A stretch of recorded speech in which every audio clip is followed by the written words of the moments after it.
বলো হ্যাঁ, তো একটা ভুল কোরআন থেকে বের করে দাও, আমিও দাড়িটা কেটে ফেলি, নামাজ বন্ধ করে দেই। যদি কোরআনে ভুল হয় সবই ভুল, আল্লাহও ভুল।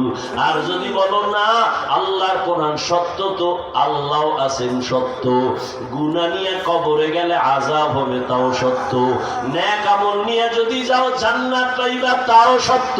আল্লাহর কোরআন মিথ্যা না সত্য?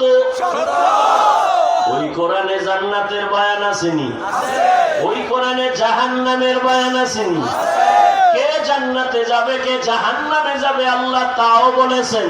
মনটাকে শুধু বুঝাইও।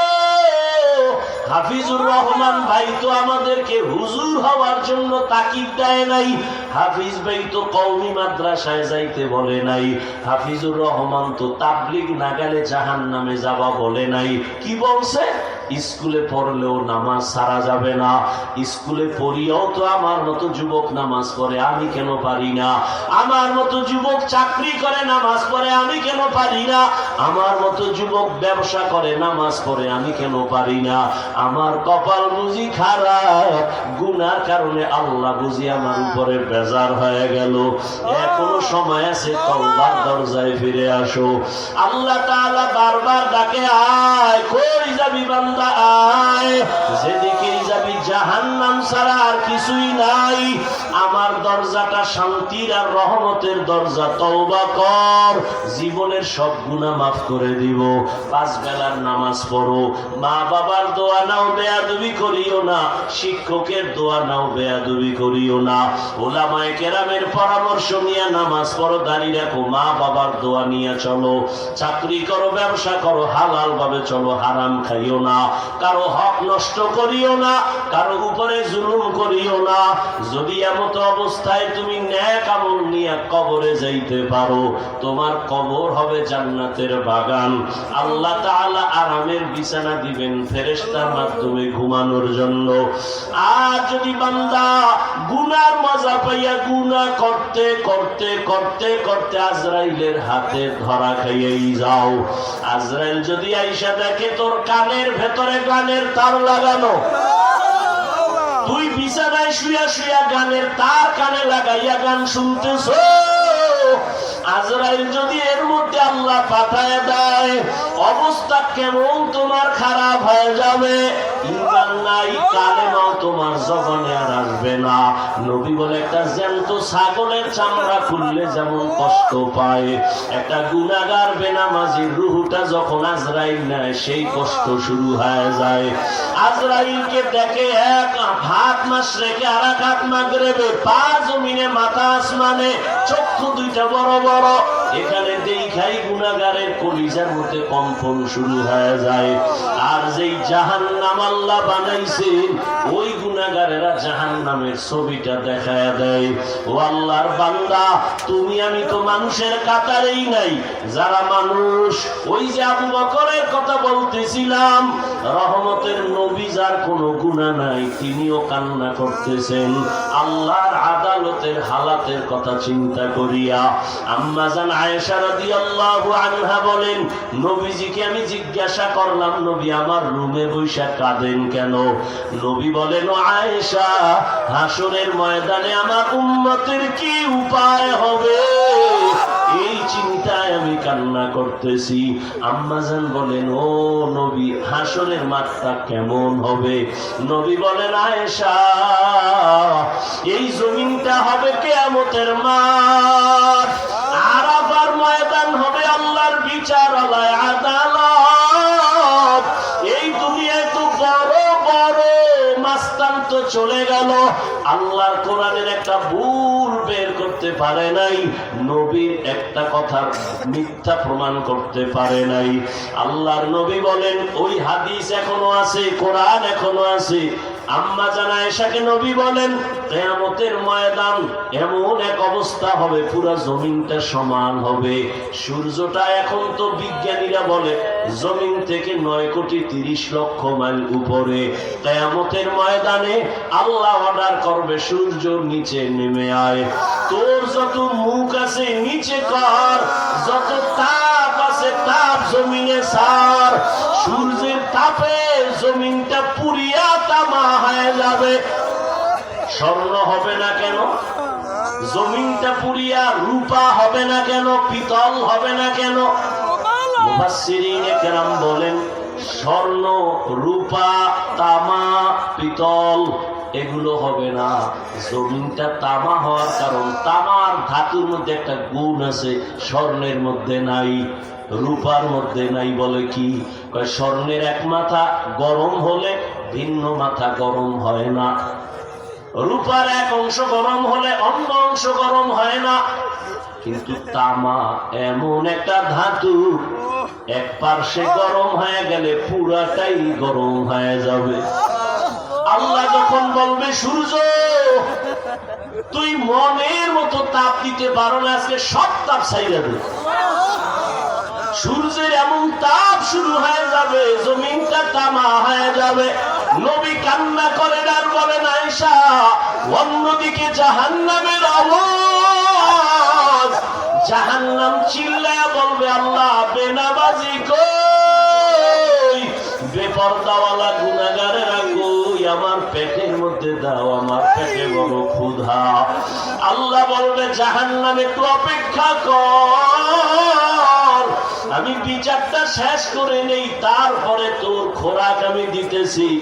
নবী বলেন জাহান্নাম থামে না, তখন আল্লাহ অর্ডার দিবেন, এই ফেরেশতারা জাহান্নামের গলার মধ্যে 70,000 শিকল লাগাইয়া বাঁধো, এক একটা শিকলের গোড়ায় 70,000 ফেরেশতা ধর, কইরা ভালো কইরা পেছন দিকে টাইনা রাখ, ও যেন আমার আদালতের দিকে আসতে না পারে। যদি আমার আদালতের দিকে আগায় আমি তো আর বিচার করতে পারবো না। জাহান্নামের আগুন এই মানুষগুলোকে পেটের মধ্যে নিয়ে নিবে। আল্লাহর অর্ডারে ফেরেশতারা জাহান্নামের গলায় শিকল লাগাইয়া 70,000 কইরা একটা শিকলের গোড়ায় জাহান্নামের ধরবে, ধইরা রাখতে পারবে না। এত চিল্লানি দিয়া বলবে আল্লাহ বেনামাজি গুনাহগার আমার খোরাক গুলো দাও, ক্ষুধা। আল্লাহ পাক নবী বলেন আল্লাহর ফেরেশতারা যখন ধরে রাখতে পারবে না, তখন আমি মুহাম্মদের অন্তরে বড় মায়া, আমি সাথে সাথে সিজদায় পড়ে বলবো আল্লাহ জাহান্নামের ফিরাও, আমার উম্মত মনে হয় ধইরা ফালাইবে, ফিরাও আমার উম্মত যেন জাহান্নামের আগুনে না যায়। আমার উম্মত যদি জাহান্নামে যায় আমি জান্নাতে যাব না। তখন আল্লাহ বলবে নবী আপনি মাথা উঠাইয়া দেন, কাঁদিয়েন না, আপনার কান্না আমি সহ্য করতে পারি না, আমি মাথা উঠাইয়া দিব। আল্লাহ পাক দেখে জাহান্নাম এখনো দাঁড়ায় না, শিকলেও ধরে রাখতে পারে না। তখন আল্লাহ আমার সান্ত্বনার জন্য একটু কুদরতি হাতের পানি ফেরেশতারে দিয়া বলবে জাহান্নামের গায়ে ছিটায়া দাও। যখন জাহান্নামের গায়ে আল্লাহর দেওয়া কুদরতের পানিটা ছিটায় দিবে, জাহান্নাম দ্রুত গতিতে পেছনে ভাগতে থাকবে। ফেরেশতারা বলবেন আল্লাহ এতক্ষণ আমরা 70,000 শিকল লাগাইয়া যেই জাহান্নামের ধরে রাখতে পারি না, তুমি এমন কি বরকতের পানি দিছো যে জাহান্নাম এখন নিজে নিজে পেছনে দৌড়ায় ভাগতেছে? কারণ কি? এটা কি জমজমের বরকতি পানি, না কি এটা কাউসারের পানি, না এটা কি আবে হায়াতের পানি, না এটা দুনিয়ার বরকতের কোনো পানি, না তোমার বৃষ্টির পানি, না কোনো সমুদ্রের পানি? আল্লাহ বলবে ফেরেশতা এই পানি জমজমের পানিও না, কাউসারের পানিও না, এই পানি আবে হায়াতের পানিও না, এই পানি দুনিয়ার কোন সমুদ্রের পানি না, বৃষ্টির পানি না। আল্লাহ বলবেন আমার মায়ার নবীর গুনাহগার উম্মতের চোখের পানি, দুনিয়াতে আমার মায়ার নবীর উম্মতেরা গুনার কথা স্মরণ করে কাঁদত, মানুষ যখন ঘুমায় যাইত আমার আশিকের কান্না শুরু হয়ে যাইত, গভীর রাতে সিজদায় করে বলতো দয়ার বালি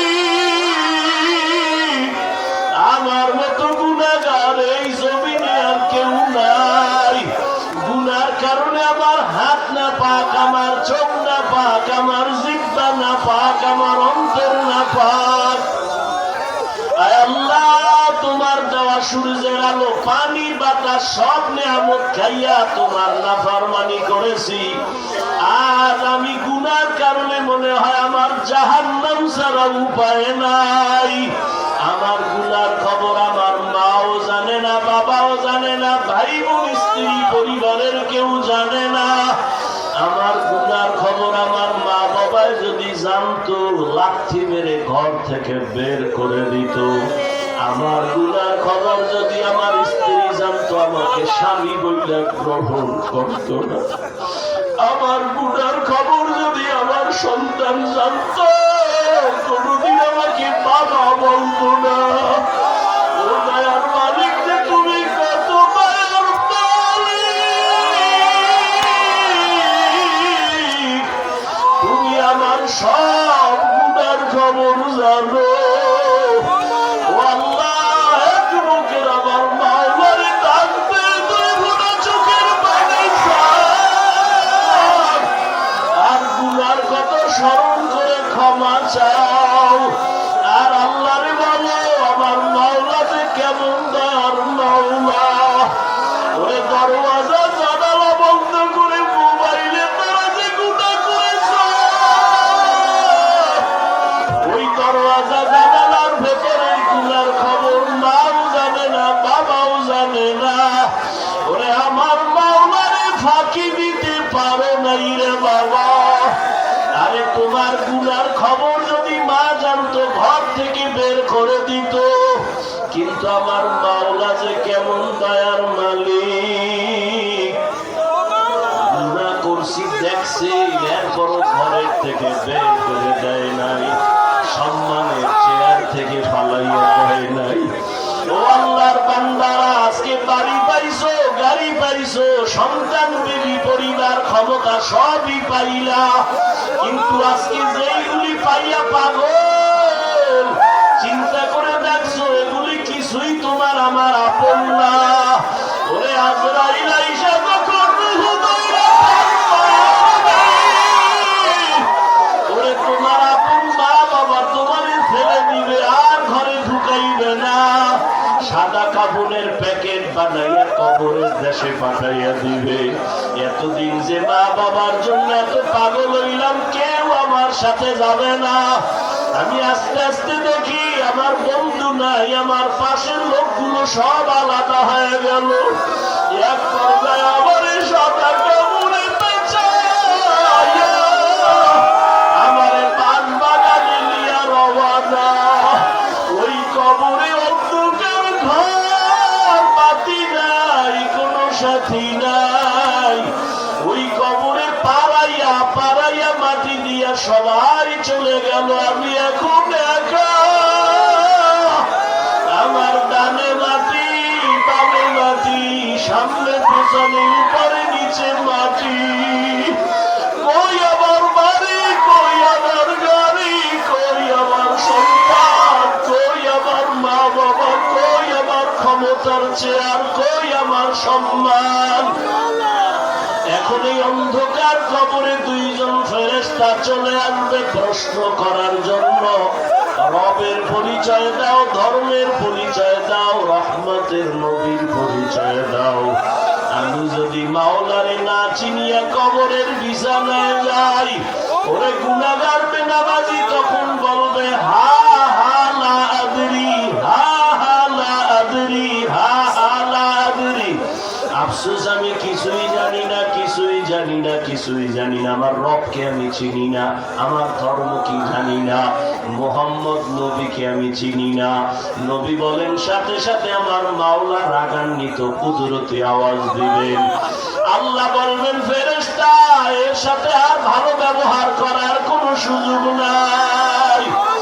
এই বান্দারে আমি দুনিয়াতে কত আদর করছি, আমি আল্লাহ কত নিয়ামত খাওয়াইলাম।